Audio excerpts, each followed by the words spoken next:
سلام و صد رو من شما ویورای عزیز، من نویدم. خیلی خوش اومدید. سابسکرایب فراموش نشه و بریم سراغ توضیحات این ویدیو. از اونجایی که میدونم نشسته بودید میگفتید نوید بیدار چی میشه؟ ما بیدار رو میخوایم ببینیم. ما بیدار داستان جالبی داشت واسمون، خیلی واسمون هیجانی بود و بدون تو اصلا نمیخوایم بریم خودمون بازیش کنیم، میخوایم تو برامون بازی کنیم. بگم بهتون که بله، شما همین الان میتونید ببینید که من چرا اصلا بازی بیدار رفتم سمتش. یعنی همینطوری این آیکون رو دیدم، نصبش کردم، بعد دیدم نوشته بیدار 4، گفتم ای بابا 1 و 2 و 3 هم بریم دانلود کنیم. بعد دیدم 1 و 2 یه پسریه، گفتم ای بابا اینم دانلود کنیم. حالا 3 که پولی بود گفتم این چی؟ رفتم دیدم نامردا 2 رو الکی نوشتن، 2 شب پولیه. ولی خب همونجایی که می‌دونم شما هیچ قرار نیست بیاید کامنت بذارید که نوی ادامهشو برو و من نصبش کرده بودم، پس ادامهشو دارم میرم. پس نگاه کنید شما هم لذت ببرید. بازی جدید با آغاز بازی جدید ذخیره بازی قبلی پاک خواهد شد. ذخیره نداشت. اگر در این بازی دوست داری از ترس دل رو هدفون استفاده کنی، میدونم گفتی سری قبل بودم تو قسمت یکم اینو گفتی. چه کمرده دیگه بسیار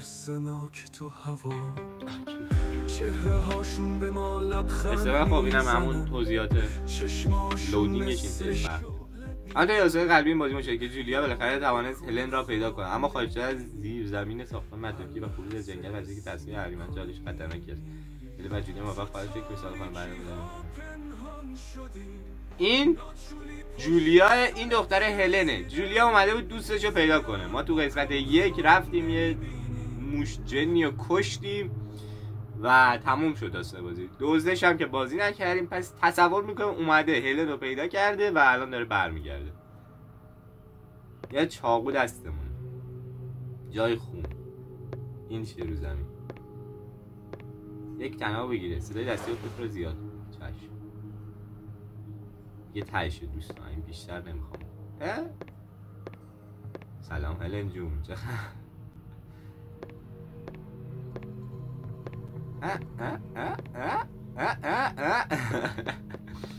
بیا هلن دنبال من بیا. اینو واکو. این تو خالیه، چیزی نیست. باش تو که راست، تو که راست. این تو خالیه. سیف شد، خدا رو شد. نقاشی رو پاره کن. نمیدونم، پارش کن. از کتاب 204 اون بالا کلش نوشته 204 بچه یادتون باشه. بریم ادامه بازی. هلن چقدر اینطوری دست تو جیب داره با ما ضعیفه، ما داریم خایه میکنیم. خب این که برق داره. سلام. مثل اینکه قبلا داشته تو بازی قسمت 3. ما داریم برمیگردیم. مثلا روشن کنیم. چرا که نه، روشنش کن. نمیدونم چی شد ولی شد. هرچی بود شد. 204. آره من دیدم. خب برو بعدی. 204. خب 204 من اینطوری باید میزدم. یا این 4 این 0 اینم 2. اش کردی.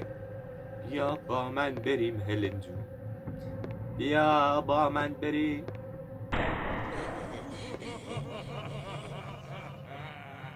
این من یکم اینوری یکم. آره خلاصه که بیا پایین با تو من کار دارم. بیا شکست سفره کن، تو شکست جایزه دادی. دیگه نداشت. میریم ادامه. زیرمون چوبی شد، فیلمی شد. اسرائیل اومد. نه هلن نه، ای روح پیون رهاش کن خودم. What the fuck.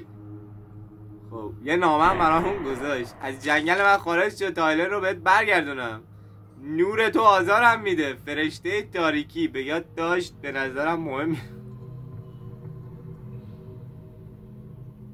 دوستان زیدمون رو بلند کردن رفتن.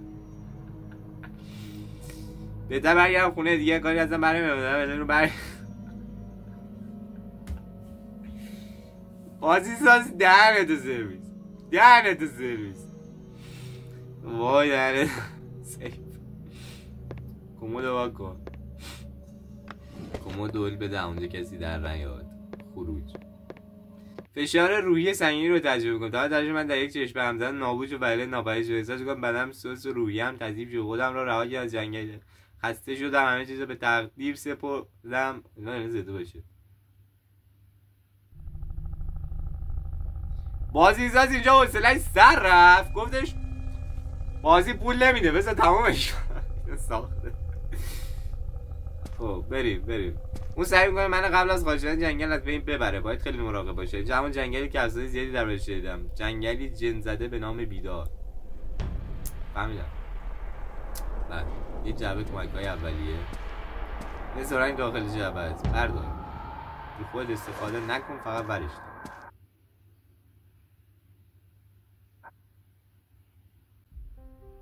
چقدر قیمت بده خوب اول.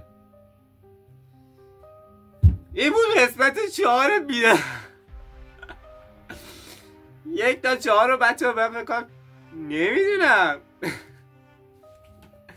بازیساز فقط دنبال این بوده با پول بگیره داستان.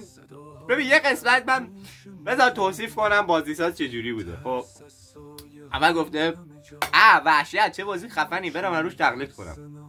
بعد گفته چرا تقلید، بذار داستان جدید بهش اضافه کنم مثلا، ولی همونه ولی داستان جدید. بعد گفت ولی ما که داستان جدید اضافه کردیم ولی طرفدار نداشت، من ادامه نمیدم، من دوست دارم بازی رو تموم میکنم. تو قسمت 4 گفتید بازی رو تموم کنیم. گفتید حالا بازی رو تا آخر بزنیم بچه داستانشو بفهمن، وسطش پولیش میکنیم، پول بکشیم بیرون. خیلی آدم زرنگی است، خیلی آدم زرنگی است بازی ساز. امیدوارم که خدا به زمین سرد نشه. نامد منو الان جذب محتوای بازی کردی بعد پول. بابا من ایرانیم، من واسه بازی پول دارم نمیاد بدم. لذت برده باشید. بدونی دیگه خدا یار بگرده.